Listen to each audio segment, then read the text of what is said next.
It was 2 years ago that I was having a meeting right here at Walt Disney Concert Hall with the artistic staff thinking about the future at LACC. And I said that one of my favorite works for treble choirs is Benjamin Britten's The Ceremony of Carols. And Matthew Feldman, who was in charge at that point, sprang up and said, that is my favorite work. So that was serendipity. And The Ceremony of Carols itself had an auspicious beginning. Benjamin Britten wrote this piece on a boat. He was on a trip from America to England in 1942.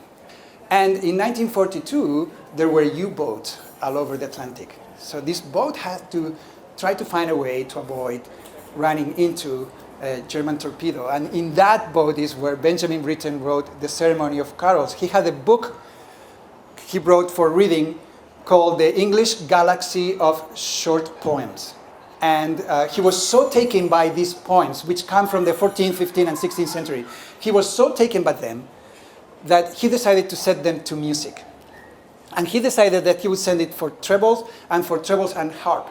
The first conception of the work is not as a cantata. He actually saw each one of them as independent pieces. It was later on that he decided to add a prelude and a postlude in the form of a procession and a recession following the Gregorian chant Odie Christus natus est.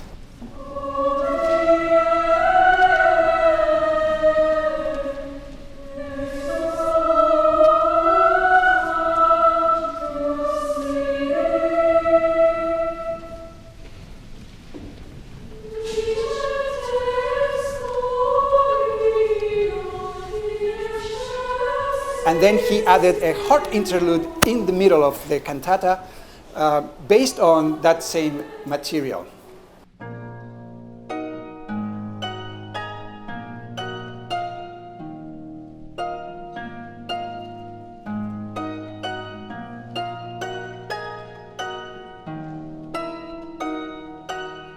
We decided that it would be great if we could just separate each movement so that they can get appreciated in its own.